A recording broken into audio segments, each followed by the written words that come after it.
मेरे प्रिय विद्यार्थियों, आपका एक बार फिर से बहुत बहुत स्वागत। हम अध्ययन कर रहे हैं भारतीय इतिहास की जानकारी के स्रोत, जिसमें हम साहित्यिक स्रोत के अंतर्गत अध्ययन कर रहे हैं धार्मिक साहित्य, और धार्मिक साहित्य के अंतर्गत फिर अध्ययन कर रहे हैं ब्राह्मण साहित्य। और ब्राह्मण साहित्य का अगला चैप्टर है वेदांग। ठीक है, चलिए। वेदांग यानी वेद प्लस अंग या वेदों के अंग।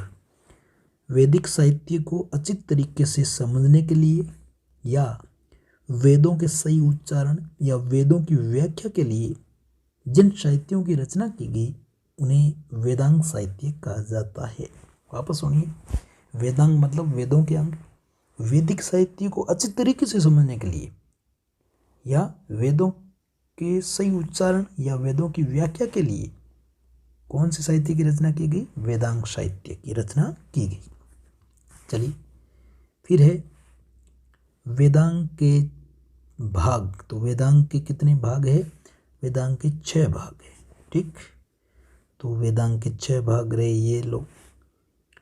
तो वेदांग के 6 भाग: पहला व्याकरण, दूसरा निरुक्त, तीसरा ज्योतिष, चौथा शिक्षा, पांचवा कल्प, छठा छंद।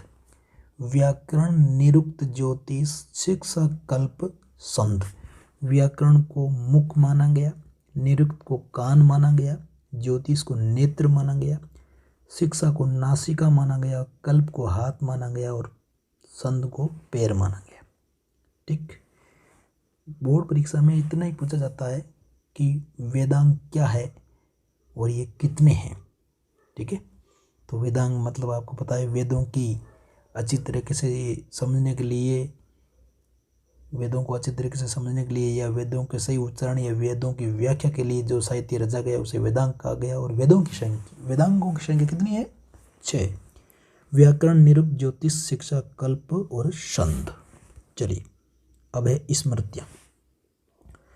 स्मृतियों की रचना पद्य में है, यानी ये पद्य में रचित है। केवल एक स्मृति, विष्णु स्मृति, ये गद्य में रचित है। तो प्रतियोगिता परीक्षा के लिए ये अलग सवाल है कि ऐसी कौन सी स्मृति जो गद्य में है, बाकी सब भी पद्य में है, तो ये आ सकता है विष्णु स्मृति। अन्य स्मृतियाँ मनुस्मृति, याज्ञवल्क्य स्मृति, नारद स्मृति, बृहस्पति स्मृति, पाराशर स्मृति। ठीक है, इसमें मनुस्मृति सबसे प्राचीन और प्रामाणिक स्मृति मानी गई है और मनुस्मृति की रचना सोम काल में मानी जाती है। याज्ञवल्क्य स्मृति मौर्योत्तर काल की है। नारद और बृहस्पति स्मृति गुप्त काल की है। ठीक, चलिए आगे। फिर है महाकाव्य, और आपको पता ही है महाकाव्य कितने हैं? 2, रामायण और महाभारत। इस पर में थोड़ी थोड़ी जानकारी लेनी है, कोई विशेष पर्टिकुलर टॉपिक नहीं है इसलिए। तो भारतीय इतिहास की जानकारी के अथाह कोश है, बहुत बड़े कोश है, जिसमें समाज, धर्म, राजनीति की ऐतिहासिक जानकारी हमें मिलती है। रामायण में 24,000 श्लोक और मूल रामायण में 6,000 श्लोक थे। ठीक है, रचना काल रामायण का 500 ईसा पूर्व से 300 ईस्वी के मध्य माना जाता है। इस रामायण की रचना की गई है ना। वास्तव में उसकी रचयिता कौन थे? पहले महर्षि वाल्मीकि। और श्री राम का जो युग है वो त्रेता युग माना गया है। ठीक है, फिर महाभारत का रचना काल 400 ईसा पूर्व से 400 ईस्वी के मध्य। महाभारत ग्रंथ की रचना 400 ईसा पूर्व से 400 ईस्वी के मध्य। और रचयिता कौन? वेद व्यास। आरंभिक महाभारत का नाम क्या था? जय। और बाद में सतसहस्त्री संहिता, यानी 1,00,000 संध या श्लोक होने के कारण इसे सतसहस्त्री संहिता कहा गया और नाम पड़ गया महाभारत। और मूल महाभारत में 8,800 श्लोक मिलते हैं। श्री कृष्ण का जो युग है वो द्वापर युग माना जाता है, ये आपको पता है सबको। ठीक है ना, चलिए आगे। फिर है पुराण। तो पुराण, अथर्ववेद में पुराणों का उल्लेख मिलता है सबसे पहले, और पुराण शब्द का अर्थ है प्राचीन। ठीक है, और पुराणों के रचयिता लोमहर्ष या और उनके पुत्र उग्र सर्वा, ये बहुत ही मोस्ट है। कि पुराणों के रचयिता कौन थे? लोमहर्ष और उनके पुत्र उग्रसर्वा। पुराणों की संख्या कितनी? 18 और उप पुराणों की संख्या भी कितनी? 18। मुख्य पुराण कौन कौन से हैं? तो मार्कंडेय, ब्रह्मांड, वायु, विष्णु, भागवत और मत्स्य। अब 18 पुराणों को वापस सुन लीजिए ध्यानपूर्वक। तो पहला है विष्णु पुराण, दूसरा नारद पुराण, तीसरा भागवत, चौथा गरुड़, पांचवा पद्म और छठा वराह। यानी विष्णु, नारद, भागवत, गरुड़, पद्म और वराह, ये 6 पुराण मोक्षदाता पुराण कहलाते हैं। फिर नेक्स्ट के 6 मत्स्य, कुरुम, लिंग, वायु, स्कंद और अग्नि। यानी मत्स्य, कुरुम, लिंग, वायु, स्कंद और अग्नि, ये पुराण नरकदाता पुराण कहलाते हैं। फिर नेक्स्ट के 6 पुराण ब्रह्मांड, ब्रह्मवैवर्त, मार्कंडेय, भविष्य, वामन और ब्रह्म, ये स्वर्गदाता पुराण कहलाते हैं। चलिए, भारत के सांस्कृतिक इतिहास की जानकारी हमें पुराणों से मिलती है। सर्वाधिक प्राचीन पुराण मत्स्य पुराण है, ये मोस्ट है, ठीक है ना। और स्कंद पुराण सबसे बड़ा है, वृहद है। और ब्रह्मांड पुराण सबसे छोटा पुराण है। फिर पुराणों को पंचम वेद या 5वां वेद कहा जाता है, मोस्ट है कि 5वां वेद कौन सा कहलाता है? पुराण, ठीक है। चलिए आगे, पुराणों के विषय अगर देखें तो पुराणों के विषय इस प्रकार से है, 5 भाग है पुराणों के विषय में भी। पहला है सर्ग, फिर है प्रतिसर्ग, फिर है मनवंतर, फिर है वंश और फिर है वंशानुचरित। यानी सर्ग, प्रतिसर्ग, मनवंतर, वंश और वंशानुचरित।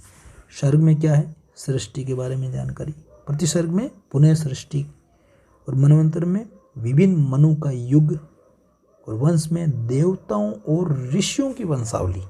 जबकि वंशानुचरित में राजवंशों की वंशावली आई है, जिसमें सूर्यवंशी और चंद्रवंशी राजाओं की वंशावलियों के बारे में जानकारी दी गई। ठीक, चलिए आगे। मोस्ट है एक विष्णु और वायु पुराण की रचना गुप्त काल में हुई है, ठीक है ना। विष्णु पुराण और वायु पुराण की रचना गुप्त काल में हुई है।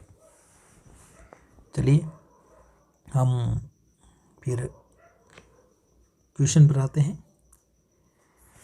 तो वेदांग क्या है, इनकी संख्या कितनी है? क्वेश्चन नंबर 1, वेदांग क्या है और इनकी संख्या कितनी है, नाम लिखिए। फिर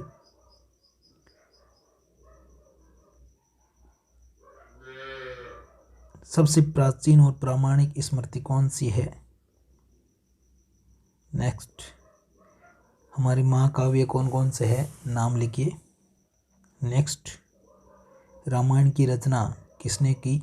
नेक्स्ट, महाभारत की रचना किसने की? नेक्स्ट,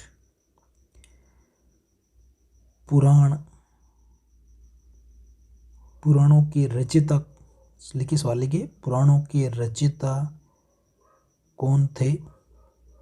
नेक्स्ट, पुराणों की संख्या कितनी है? नेक्स्ट, मुख्य पुराणों के नाम लिखिए। नेक्स्ट, सर्वाधिक प्राचीन पुराण कौन सा है? नेक्स्ट, सबसे वृहद पुराण कौन सा है? नेक्स्ट, सबसे छोटा पुराण कौन सा है? और पंचम वेद किसे कहा जाता है? ठीक है। नेक्स्ट, पुराणों के कितने विषय है, नाम लिखिए। नेक्स्ट, विष्णु पुराण और वायु पुराण की रचना किस काल में हुई?